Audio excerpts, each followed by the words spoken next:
Good evening, I'm Paula Akana. A Kauai man fights for his life tonight after contracting necrotizing fasciitis, known by many as the flesh-eating bacteria.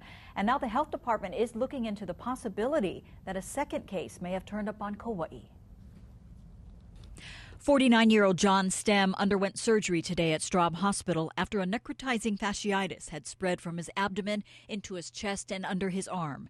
He was flown to Honolulu from Wilcox Hospital last night after he had undergone multiple surgeries there as doctors cut away the dead tissue. Stem's mother found him unconscious in his home Saturday after he had failed to answer his cell phone. I was told that if I hadn't done that, he would not be alive today, that he had contracted this sometime recently, and it was a very invasive bacteria that spread throughout his body and his bloodstream. While no one knows how Stem got the infection, he was working for Terminix conducting inspections during the Kauai storms, where there's a lot of standing, dirty water, and even sewage spills. Department of Health infectious disease specialist Dr. Sarah Park says these infections, while not common, aren't uncommon either. She offers basic tips, especially in light of the recent floods.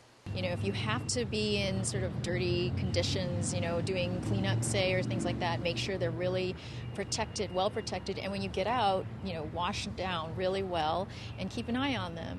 The key, Park says, is wound care. You know, if you see redness, increasing redness, warmth, if you have increased swelling, and especially if you are experiencing pain, especially if it's out of proportion to what it looks like, you have a small cut, but it really, really hurts, that's a time to go see your doctor.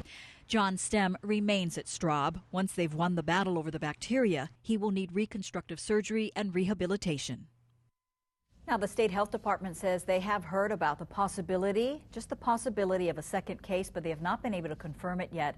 But Dr. Park says that wouldn't be a surprise, mainly because news of one case prompts people to come forward with reports of infections. Our calls to Wilcox Hospital today were not returned.